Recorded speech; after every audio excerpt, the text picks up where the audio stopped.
जय हिंद दोस्तों, कैसे हैं आप सब। आज हम उत्तराखंड के चार धाम यात्रा की बात करने जा रहे हैं। अगर आप उत्तराखंड के चार धाम यानी कि यमुनोत्री, गंगोत्री, केदारनाथ और बद्रीनाथ यात्रा की योजना बना रहे हैं तो ये वीडियो आप लोगों के लिए काफी यूजफुल है, क्योंकि आज की वीडियो पे मैं आप लोगों को बताऊंगा कि आपको ये चार धाम यात्रा कैसे करनी है, चार धाम यात्रा कुल कितने दिन की होती है और हमारा रूट कैसा होगा, कौन से सीक्वेंस से हमको फॉलो करना चाहिए और कैसे कैसे हमारा स्टे होगा, हमको खाने पीने की क्या व्यवस्था होगी, हमारे साथ कौन गाइड करेगा, कितने किलोमीटर की ट्रैकिंग होगी, हमको टेंट लेके रुकना चाहिए या फिर हमको वहां पे होटल्स अवेलेबल हो जाएंगे, क्या महत्वपूर्ण चीजें हैं, रजिस्ट्रेशन कैसे होगा, और अगर आपके साथ कोई बड़े बुजुर्ग हैं और वो पैदल चलने में असमर्थ हैं तो घोड़े, खच्चर या हेलीकॉप्टर की क्या फैसिलिटी होगी, ये सभी जानकारी आज के इस वीडियो पे आपको मिलेगी। और वीडियो के लास्ट में ये भी बताऊंगा कि एक व्यक्ति का चार धाम यात्रा का कुल खर्चा कितना लग जाएगा। तो दोस्तों बनी रहेगा मेरे वीडियो में, एक एक करके सारी बातों को विस्तारपूर्वक वर्णन करते हैं, जिससे आपको चार धाम यात्रा करने के लिए काफी सहूलियत मिले और आपका कुल खर्चा भी कम आ जाए। सबसे पहली बात करते हैं दोस्तों कि ये चार धाम यात्रा कितने दिन की होती है। दोस्तों बेसिकली आपको बताना ये चाहूंगा कि जो ये चार धाम यात्रा शुरू होती है वो शुरू होती है हरिद्वार से। और जैसा आपको पता होगा कि हरिद्वार हमारी देश के बहुत सारे प्रमुख ट्रेनें वहां जाती है, तो हरिद्वार से हमारी यात्रा शुरू होगी और हमारी यात्रा वापस हरिद्वार पे खत्म होगी। चार धाम यात्रा की जो ये योजना बनती है ये लगभग आपकी 9 रात 10 दिन की बनती है, अगर आप गौमुख नहीं जाते हैं तो। अगर आप गौमुख की भी ट्रैकिंग ऐड करते हैं तो मान के चलिए कि आपका एक दिन और ऐड हो जाएगा, वरना आप मान के चलिए कि आपका 9 रात 10 दिन की ये यात्रा बनती है और आप चार धाम यात्रा कंप्लीट कर लेंगे। चलिए शुरू करते दोस्तों हरिद्वार से। हम हरिद्वार की जो लोकल साइट सीइंग है उसकी मैं अभी यहाँ पे बात नहीं कर रहा हूँ, जैसे कि हर की पौड़ी, मनसा देवी मंदिर, ये सारी चीजें हैं, क्योंकि हरिद्वार की सेपरेट वीडियो मैं ऑलरेडी बना चुका हूँ, जो कि आपको ऊपर आई बटन पे लिंक मिल रहा होगा, तो वहां जाके आप हरिद्वार को कैसे एक्सप्लोर करना है वो देख सकते हैं। आज की वीडियो को बनाने का जो उद्देश्य है वो है केवल चार धाम। तो हरिद्वार से हमारी यात्रा शुरू होती है। आप अगर ग्रुप में हैं तो आपके लिए बेस्ट सुटेबल है टेम्पो ट्रैवलर, आराम से कंफर्टेबली आप जा सकते हैं। अगर आपकी कोई छोटी ग्रुप है तो इनोवा, और उससे भी अगर छोटी ग्रुप है तो फिर डिजायर या फिर टोयोटा की इटियोस आप गाड़ी लेके जा सकते हैं। वीडियो के आखिरी में मैं एक चीज आपको जरूर बताना चाहूंगा कि अगर आप पैकेज लेके जाते हैं तो क्या कॉस्ट पड़ेगा, अगर आप सेपरेट ही सारी चीजें खुद ही मैनेज करना चाहते हैं तो फिर आपको वो कॉस्ट क्या पड़ेगी। तो दोनों ही आपके ऑप्शन में विकल्प दूंगा, पूरी वीडियो में बने रहिएगा, तभी आपको सभी चीजों की जानकारी प्राप्त होगी।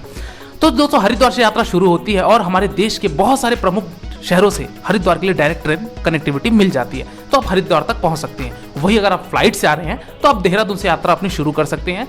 देहरादून में आपका एयरपोर्ट है तो आप देहरादून उतर के आप अपनी यात्रा शुरू कर सकते हैं। चलिए दोस्तों मैं बात करता हूं डे नंबर 1 की। दोस्तों आपको मैं सभी योजना डे वाइज बताता जाऊंगा ताकि आपको सभी चीजें और भी अच्छे से क्लियर होती जाए। डे नंबर 1 दोस्तों आपको हरिद्वार से आपको जाना है बरकोट की तरफ। दोस्तों हरिद्वार से बरकोट की जो दूरी है वो लगभग आपकी 180 किलोमीटर की यात्रा पड़ जाती है, और यह यात्रा तय करने के लिए आप मान के चलिए कि आपको लगभग 6 से 7 घंटा या 8 घंटा भी लग सकता है। तो आप ये एक दिन आपका तो केवल बरकोट पहुंचने में ही लग जाएगा और उस रात आप बरकोट पे स्टे लेंगे। चलिए दोस्तों अगली बात करते हैं कि हम बरकोट तो पहुंच चुके हैं, अब हमको स्टे कहां लेना है, क्या हमको स्टे की फैसिलिटी होगी और हमको खाने पीने की क्या व्यवस्था होगी। दोस्तों बरकोट में आपको बहुत सारे होटल्स देखने को मिल जाएंगे, धर्मशाला भी कुछ देखने को मिल जाएंगी, डिपेंड करता है कि आपका बजट कितना है और आप कैसे जगह पे स्टे करना चाहते हैं। और दोस्तों वही अगर मैं रेट की बात करूं तो आप मान के चलिए कि 2000 रुपए पर डे के हिसाब से या फिर 1500 रुपए पर डे के हिसाब से आपको वहां रूम अवेलेबल हो जाएंगे। दोस्तों यहाँ पे सभी होटल्स के रेट इसलिए महंगे हैं क्योंकि ये चार धाम यात्रा, केदारनाथ यात्रा, ये जो भी यात्रा होती है दोस्तों ये मुश्किल से 5 से 6 महीने के लिए होती है, तो इसीलिए यहाँ पे जो भी व्यापार होते हैं वो बहुत महंगे होते हैं। चलिए दोस्तों हम बरकोट में स्टे कर लिए, और वही बात की जाए खाने पीने की तो दोस्तों होटल में भी आपको खाने पीने की व्यवस्था मिलती है, या नहीं तो आप चाहे तो भोजनालय, रेस्टोरेंट कुछ छोटे मोटे देखने को मिल जाएंगे, तो वहां भी जाके आप अपने भोजन ग्रहण कर सकते हैं और उस रात आप विश्राम कीजिए। बरकोट में डे नंबर 1 आपका इस तरीके कंप्लीट होता है। अगले सुबह प्रातःकाल उठिए डे नंबर 2 पे। डे नंबर 2 पे आपको दोस्तों जाना है बरकोट से जानकी चट्टी के लिए। दोस्तों जानकी चट्टी वह स्थान है जहां से आपको पैदल यात्रा शुरू करनी है हमारे यमुना माता यानी कि यमुनोत्री के लिए। दोस्तों बरकोट से जानकी चट्टी आपको वही गाड़ी लेके आएगी जो गाड़ी आप हायर किए रहेंगे। लगभग ये आपकी दूरी पड़ती है 45 किलोमीटर की, तो आप हार्डली 1.5 से 2 घंटे में जानकी चट्टी पहुंचेंगे और जानकी चट्टी से आपकी पद यात्रा शुरू होती है यमुनोत्री के लिए। दोस्तों ये जो यमुनोत्री की पद यात्रा होती है वो लगभग 5 किलोमीटर की होती है। 5 किलोमीटर की यात्रा तय करने में मान के चलिए आपको 1.5 से 2 घंटे लगेंगे और आप यमुनोत्री पहुंच जाएंगे। यमुना माता के दर्शन कीजिए, यमुना नदी का उद्गम स्थल इसी स्थान से होता है। यहाँ पे कुछ समय दीजिए और अच्छी तरीके से यमुनोत्री को एक्सप्लोर कीजिए, मत्थे टेकिए और वापस आप आ जाइए ट्रैकिंग करके जानकी चट्टी, और जानकी चट्टी से वापस आप आ जाइए बरकोट, और डे नंबर 2 की रात आप पुनः बरकोट में स्टे कीजिए। अगली सुबह दोस्तों प्रातःकाल आप डे नंबर 3 पे उठिए। बरकोट से आपको जाना है उत्तरकाशी, और ये बरकोट से उत्तरकाशी की जो दूरी है वो आपकी लगभग 80 किलोमीटर की पड़ जाती है। दोस्तों ये 80 किलोमीटर की यात्रा तय करने के लिए आपको लगभग लगेंगे 3 से 4 घंटे, और आप उत्तरकाशी में अपना स्टे बना सकते हैं। दोस्तों इस दिन आपको सिर्फ उत्तरकाशी में स्टे लेना है, क्योंकि दोस्तों हम अगले धाम की तरफ बढ़ रहे हैं और वो है आपका गंगोत्री। तो दोस्तों आप उत्तरकाशी में स्टे लीजिए और रात्रिकालीन वहां विश्राम कीजिए। डे नंबर 3 आपका इस तरीके से कंप्लीट होता है। अगली सुबह प्रातःकाल उठिए, यानी कि डे नंबर 4। डे नंबर 4 पे दोस्तों आपको उत्तरकाशी से जाना है गंगोत्री के लिए, और ये गंगोत्री जाने के लिए आपको किसी भी तरीके की कोई ट्रैकिंग नहीं करनी होती। हालांकि आपको मैं बताना ये चाहूंगा कि 4 धाम यात्रा में आपको केवल 2 ही धाम में ट्रैकिंग करनी है। 2 धाम में आपको डायरेक्ट गाड़ी उस धाम तक जाती है, और वो जो ट्रैकिंग करने वाले धाम है वो है आपका, जैसा कि मैंने बताया, यमुनोत्री, और तीसरा धाम यानी कि केदारनाथ। ये 2 ही धाम ऐसे हैं जहां पे आपको ट्रैकिंग करना पड़ता है। तो दोस्तों डे नंबर 4 पे आप पहुंचे गंगोत्री। यहाँ पे आप गंगा माता जी के दर्शन कीजिए, मत्थे टेकिए, और दर्शन वर्शन करने के बाद आप वापस उत्तरकाशी में आ जाइए, और डे नंबर 4 पे आप उस दिन वापस उत्तरकाशी के होटल में बिताइए। अगली सुबह प्रातःकाल डे नंबर 5 में आपको उठना है और जाना है उत्तरकाशी से सोनप्रयाग, या फिर सीतापुर, या फिर गुप्तकाशी। अब ये 3 नाम जो मैंने लिए, ये वही स्थान है जहां से आपको अगले धाम के लिए, यानी कि देवों के देव महादेव केदारनाथ की यात्रा शुरू करनी है। दोस्तों सीतापुर तक हालांकि आपकी गाड़ी आती है, और सोनप्रयाग तक भी आपकी गाड़ी जाती है, लेकिन इस साल का जो रश अगर कहा जाए, क्योंकि अभी कोविड की पैंडेमिक सभी चीजें नॉर्मल हो चुकी हैं, तो मान के चलिए कि आपको सीतापुर में, सोनप्रयाग में, सब जगह आपको होटल्स जो हैं वो हाउसफुल मिलेंगे।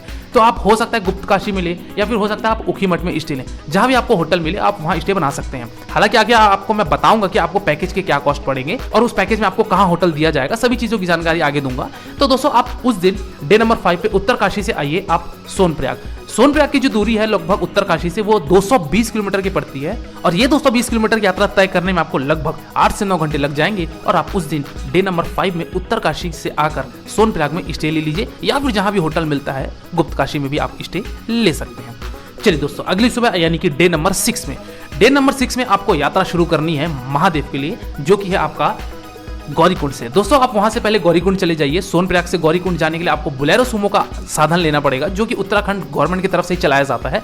30 रुपए 40 रुपए सवारी लेता है, और आप गौरीकुंड पहुंचेंगे, और गौरीकुंड से आपकी 16 से 17 किलोमीटर की पद यात्रा शुरू हो जाएगी केदारनाथ के लिए। तो दोस्तों डे नंबर 6 में आप ट्रैकिंग करते हुए, आराम से महादेव के नाम लेते हुए, ओम नमः शिवाय का जाप करते हुए आप पहुंचेंगे केदारनाथ मंदिर प्रांगण में। दोस्तों केदारनाथ पहुंचते पहुंचते आपको शाम हो जाएगी, और डे नंबर 6 में आप उस रात केदारनाथ में ही आप स्टे अपना बना सकते हैं। दोस्तों केदारनाथ में स्टे करने का सबसे ज्यादा लोगों के मन में संशय होती है कि वहां हमको होटल कैसे मिलेगा, हमको क्या टेंट मिलेगा, हमको क्या हाउस हट मिलेगा, जो कि GMVN द्वारा चलाया जाता है। तो दोस्तों अगर आप पैकेज लेना चाहते हैं तो पैकेज में आपको सभी जगह वहां पे होटल प्रोवाइड करा दी जाएगी। अन्यथा चाहे तो आप वहां पे डॉर्मेट्री भी है, आपको टेंट सर्विस भी मिलती है, जो कि गढ़वाल मंडल विकास निगम की तरफ से चलाया जाता है। GMVN दोस्तों उत्तराखंड टूरिज्म का एक गवर्नमेंट पोर्टल है, उनके द्वारा ये सारी चीजें व्यवस्था की जाती है। तो आप चाहें तो GMVN की तरफ से भी वहां अपनी स्टे बना सकते हैं। तो दोस्तों डे नंबर 6 में आप इस तरीके से केदारनाथ प्रांगण में पहुंचे, महादेव के रात में दर्शन कीजिए, आरती में सम्मिलित होइए, हर हर महादेव का नाम लेते हुए डे नंबर 6 आपका इस तरीके से संपन्न होता है।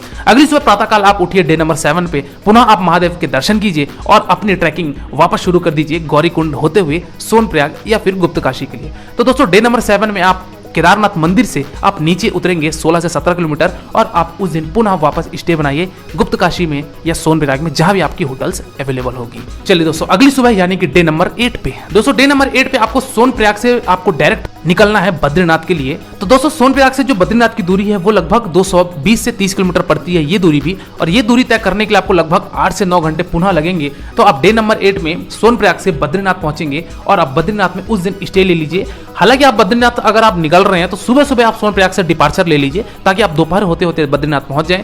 बद्रीनाथ में भी आपको रुकने की बहुत सारी व्यवस्था है, वहां पे भी आपको GMVN की तरफ से डॉर्मेट्री सर्विस भी दी जाती है, वहां पे आपको यात्री निवास भी दी जाती है, और साथ ही साथ आपके वहां धर्मशाला भी है, या फिर आप चाहें तो होटल में भी रुक सकते हैं। तो इस तरीके से आप बद्रीनाथ में स्टे लीजिए। बद्रीनाथ में आपको किसी भी तरीके की कोई ट्रैकिंग नहीं करनी है। बद्रीनाथ में जाइए और वहां पे आप बद्री विशाल यानी कि हमारे विष्णु अवतारी श्री बद्रीनाथ जी के दर्शन कीजिए, मत्थे टेकिए, अपने मनोकामनाएं मांगिए, और उस रात आप पुनः स्टे लेकर बद्रीनाथ में विश्राम कीजिए। दोस्तों अगली सुबह यानी कि डे नंबर 9 पे आप बद्रीनाथ में जो दर्शनीय स्थल है, जैसे कि माना गांव हो गया, भीमपुल हो गया, और भी 1-2 दर्शनीय स्थल हैं, उन सबको दर्शन करने के पश्चात आप बद्रीनाथ से आइए पीपलकोटी। दोस्तों बद्रीनाथ से पीपलकोटी का जो डिस्टेंस है वो आपकी लगभग 75 किलोमीटर की पड़ती है, और ये 75 किलोमीटर मान के चलिए कि आपका 2 घंटे में हार्डली तय हो जाएगा। तो दोस्तों आप पीपल कोटी में उस दिन स्टे लीजिए और डे नंबर 9 आपका इस तरीके से संपन्न होता है। अगली सुबह यानी कि डे नंबर 10, और ये आपका अंतिम दिन होगा इस चार धाम यात्रा का। डे नंबर 10 में दोस्तों आप वहां से पीपल कोटी से अपनी यात्रा शुरू कीजिए अपने वापस लास्ट डेस्टिनेशन की तरफ, यानी कि वो है आपका हरिद्वार के लिए। दोस्तों हरिद्वार की जो दूरी है लगभग आपकी 230 किलोमीटर की पड़ जाती है, और ये 230 किलोमीटर की यात्रा तय करने के लिए आपको मान के चलिए कि 10 घंटे का ये सफर हो जाएगा। तो इस तरीके से आप पहुंचेंगे हरिद्वार, और ये 9 रात 10 दिन की ये यात्रा होती है चार धाम की। चलिए दोस्तों अब कुछ महत्वपूर्ण बातें। सबसे पहली चीज तो ये कि अगर आपके साथ कोई बड़े बुजुर्ग हैं तो आप घोड़े खच्चर का प्रयोग करेंगे, या फिर हो सकता है कि आप हेलीकॉप्टर का प्रयोग करेंगे। तो दोस्तों ये आपके वेबसाइट है, तो यहां जाके आप हेलीकॉप्टर की बुकिंग अपनी ले सकते हैं, जो कि आपको यमुनोत्री के लिए और केदारनाथ के लिए दोनों ही जगह आपको हेलीकॉप्टर सर्विस मिलती है। तो आप यहां जाके इस वेबसाइट पे विजिट करके आप अपनी हेलीकॉप्टर की बुकिंग करवा सकते हैं। हेलीकॉप्टर का रेट मैं अभी इसलिए यहाँ पे नहीं जिक्र कर रहा हूँ क्योंकि ये हर साल ऊपर नीचे होती रहती है। तो आप इस वेबसाइट में जाके अपनी हेलीकॉप्टर की बुकिंग करवा सकते हैं। वही अगर मैं दूसरी बात करूं घोड़े खच्चर की, तो दोस्तों आप घोड़े खच्चर या फिर पालकी भी प्रयोग करके आप उस गंतव्य तक पहुंच सकते हैं, यानी कि यमुनोत्री तक, और दूसरा स्थान है आपका केदारनाथ। तो दोनों जगह आपके पालकी के रेट अलग अलग होते हैं, घोड़े खच्चर के रेट अलग अलग होते हैं, तो वो भी आपको इजीली मिल जाएंगे। तो आप वहां से इन माध्यम का प्रयोग करके आप अपने बड़े बुजुर्गों के साथ या फिर जो चलने में असमर्थ है उनके लिए आप ये सुविधा दे सकते हैं। अगली महत्वपूर्ण बात है दोस्तों कि क्या हमको इन यात्रा के लिए कोई रजिस्ट्रेशन करवाना पड़ता है। तो दोस्तों जैसा कि आपको पता है कि केदारनाथ यात्रा हो चाहे आपकी वो चार धाम यात्रा हो, दोनों के लिए ही आपको रजिस्ट्रेशन करवाना अनिवार्य है। तो दोस्तों इस वेबसाइट में जाके आप अपने रजिस्ट्रेशन करवा लीजिए। रजिस्ट्रेशन आपको कुछ भी नहीं, केवल आधार कार्ड लगेगा और आपको एक फोटो लगेगा। अपने रजिस्ट्रेशन करवा लीजिए। जो डेट पे आप विजिट कर रहे हैं, जिस डेट पे आप जहां जा रहे हैं, उस डेट के लिए आप अपने यहाँ पे रजिस्ट्रेशन करवा लीजिए और उसकी प्रिंट आउट निकलवा के अपने आधार कार्ड साथ में रखिए और ये यात्रा आप अपनी शुरू कर सकते हैं। चलिए दोस्तों और भी कुछ महत्वपूर्ण बातें जो आपको अपने साथ कैरी करना दोस्तों, जिसमें से पहला आता है आपका गर्म कपड़े। दोस्तों अपने साथ आप गर्म कपड़े जरूर रखिएगा, क्योंकि आपको वहां पे ट्रैकिंग के दरमियान या फिर रात के समय पे आपको ठंडी का आभास जरूर होगा, तो आप वो अपने साथ जरूर रखिएगा। दूसरी चीज ये कि अगर आप पैदल यात्रा कर रहे हैं तो बारिश कभी भी हो जाती है, तो उसके लिए आप अपने साथ रेनकोट या फिर छाता आप जरूर कैरी कीजिएगा, ताकि आपको ट्रैकिंग करने में ज्यादा समस्या ना हो। तीसरी चीज दोस्तों ये कि आप अपने साथ पानी बोतल जरूर रखिएगा, क्योंकि ट्रैकिंग के दरमियान कहीं कहीं पानी की उपलब्धता कम है, तो आप अपने साथ पर्याप्त मात्रा में पानी बोतल रखिएगा। एक अपने साथ ट्रैकिंग स्टिक रखिएगा ताकि आपको ट्रैकिंग करने में काफी सहूलियत मिले। साथ ही साथ आपको वहां पे मोबाइल कनेक्टिविटी की अगर बात की जाए तो आपको हर जगह भली भांति मोबाइल कनेक्शन मिल जाती है। घर वालों से, परिवार वालों से संपर्क आप कर सकते हैं, लेकिन अपने साथ पावर बैंक जरूर रखिएगा, क्योंकि वहां पे लाइट का भरोसा नहीं होता है। तो दोस्तों ये कुछ महत्वपूर्ण बातें थी जो आपको अपने साथ कैरी करनी है। चलिए दोस्तों अंतिम बात करते हैं और अगली बात करते हैं कि इस यात्रा को करने के लिए आपको कुल खर्चा कितना लग जाएगा। तो दोस्तों सबसे पहली बात करूं कि अगर आप पैकेज लेना चाहते हैं तो दोस्तों इस नंबर पे जाके आप अपने पैकेज बुकिंग करवा सकते हैं। दोस्तों अगर आप ये पैकेज लेना चाहते हैं तो इसमें आपके होटल एकोमोडेशंस, वहां पे ब्रेकफास्ट, डिनर, साथ ही साथ आपको हर जगह के लिए जो गाड़ी प्रोवाइड कराई जाएगी, ये सारी चीजें इंक्लूड होती है। और साथ में आपको एक गाइड भी दिया जाता है, क्योंकि यही यात्रा 9 रात 10 दिन की होती है, तो आपको एक गाइड जरूर चाहिए रहता है, क्योंकि आपको मार्गदर्शन सही और उचित दे पाए। तो दोस्तों अगर आप ये पैकेज लेना चाहते हैं तो इस कॉन्टैक्ट नंबर पे अपना संपर्क करके जो भी आपकी क्वेरीज है, जो भी आपका बुकिंग है, वो करवा सकते हैं और साथ ही साथ अपनी ये यात्रा को आप बहुत भी आसान बना सकते हैं। और वही अगर दोस्तों अगर आप सेपरेटली घूमना चाहते हैं, अपने हिसाब से सारी चीजें मैनेज करना चाहते हैं, तो दोस्तों आप मान के चलिए कि आपको होटल बुकिंग, गाड़ी की सर्विसेज, ये सब मिला के आपको पर पर्सन का जो कॉस्ट पड़ेगा वो 18,000 से 20,000 रुपए पर पर्सन पड़ेगा, और ये आप चार धाम यात्रा अपनी संपन्न कर लेंगे। तो दोस्तों ये था आपका चार धाम यात्रा का संपूर्ण वर्णन। इसके बाद भी अगर आपको कोई डाउट है या फिर अगर आपको कोई क्वेरी है तो आप मेरे इंस्टाग्राम यात्रावास आईडी में विजिट करके जो भी आपके प्रश्न है वो मुझसे प्रकट कीजिए। डेफिनेटली आपको मेरे द्वारा या मेरी टीम के द्वारा आपको रिप्लाई दिया जाएगा। दोस्तों आज की वीडियो फिलहाल इतना ही, मिलते हैं फिर एक नई वीडियो में एक नई यात्रा के साथ। तब तक के लिए शुक्रिया। जय हिंद, जय बद्री विशाल, हर हर महादेव। आपकी यात्रा मंगलमय हो।